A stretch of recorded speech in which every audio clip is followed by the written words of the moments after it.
की तरह है, ये गीता रामायण की तरह एक एक अक्षर से 5 साल तक हम अपने इस एजेंडे को लेकर आए सरकार बनाने के लिए। कोई लाडली लक्ष्मी योजना से लगा करके सारी योजनाएं, कोई योजना बंद नहीं होगी। सारी योजनाओं के लिए पर्याप्त धनराशि हमने रखी है और हम और आप 5 साल बाद बात करेंगे कि आप और हमने जो निर्णय किए थे, अपने संकल्प पत्र को लेकर आगे बढ़े थे, तो हम किस रूप में आगे बढ़े। माननीय बाला बच्चन जी ने एक विषय उठाया। आपने कहा पहले केंद्र सरकार 75% राशि देती थी, अब घट करके 60% हो गई।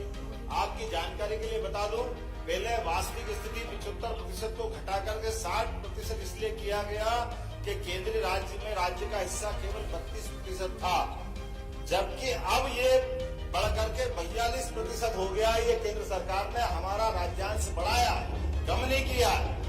इसी प्रकार से कई और मद हैं, जिन मदों को मैं उल्लेख करूंगा तो लंबा हो जाएगा, लेकिन प्रत्येक मद में भारत सरकार में यशस्वी मोदी जी ने अपनी राशि को 3 गुना 4 गुना किया।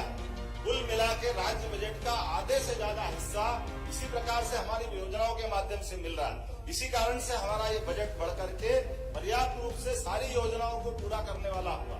कुछ विषय अपने बीच में आए, कोई योजना पूरी नहीं होगी, बंद हो जाएगी, ये अनावश्यक डर है। माननीय अध्यक्ष महोदय, कोई लाडली लक्ष्मी योजना से लगा करके सारी योजनाएं, कोई योजना बंद नहीं होगी। सारी योजनाओं के लिए पर्याप्त धनराशि हमने रखी है। इसी प्रकार से गैस कनेक्शन की बात है, गैस कनेक्शन की राशि भी सभी को बराबर मिलेगी, किसी की कोई राशि नहीं। मैं आज इस बात को लेकर चलना चाहता हूं।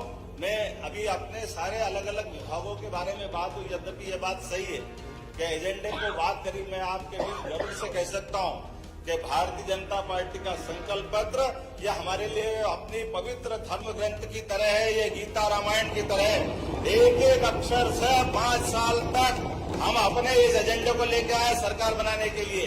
1 महीने की सरकार के लिए नहीं है, ना 13 महीने की सरकार के लिए। और हम और आप 5 साल बाद बात करेंगे कि आप और हमने जो निर्णय किए थे, अपने संकल्प पत्र को लेकर आगे बढ़े थे, तो हम किस रूप में आगे बढ़े।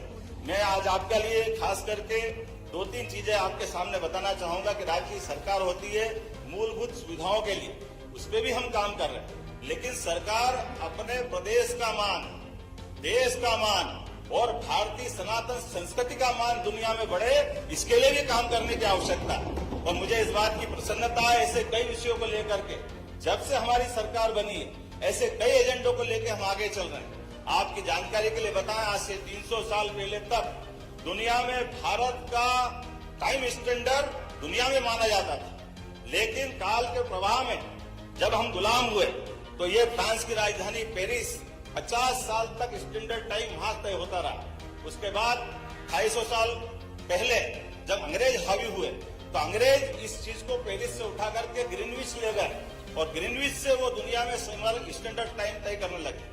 अब ये आप अंदाज लगा लें, कहने के लिए हम पूर्व के देश हैं, वो पश्चिम के देश है, और ये जो समय की गणना का केंद्र है, आप कभी अंदाज लगा लो आज भी कितनी बड़ी विसंगति है। आप उमंग भाई बताइए, यहाँ दुनिया में 2 प्रकार के ही प्राणी पाए जाते हैं। एक प्राणी जो सूर्यास्त से अपनी दिनचर्या चालू करते और अपने सूर्यास्त के बाद अपने सूर्योदय से चालू करते, सूर्यास्त में खत्म करते। दूसरे प्राणी रात्रि या निशाचर वाले हैं, लेकिन मध्य रात्रि में कौन से प्राणी अपनी दिनचर्या चालू करते?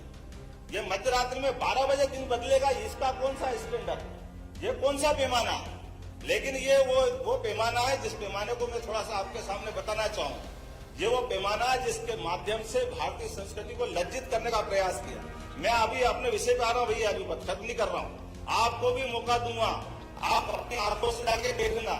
21 जून और 22 दिसंबर दिन के 12 बजे उज्जैन की ऑब्जर्वेटरी में जाना। एक शंकु यंत्र है, 300 साल पहले बना है और आधुनिक साइंस की दृष्टि से जीपीएस है फिजिक्स का बना हुआ, जहां से आप डिसाइड कर सकते हैं कि दुनिया का सेंटर पॉइंट कौन सा है। आपको गर्व होगा वो उज्जैन और डोंगला है, जहां पे 23.26 अंश मिलेगा। लेकिन ये हमारे आधुनिक साइंस के आप उपकरण भी बता रहे हैं, जो हजारों साल से हमारे पूर्वज जानते थे। ऐसे गौरवशाली चीज को हम विस्मृत करके केवल पश्चिमानुकरण जो करने गए, उस काल के प्रवाह के चक्र को बदलते हुए उस ऐसे रहस्यों को भी सबके सामने लाने का काम हमारी सरकार कर रही है।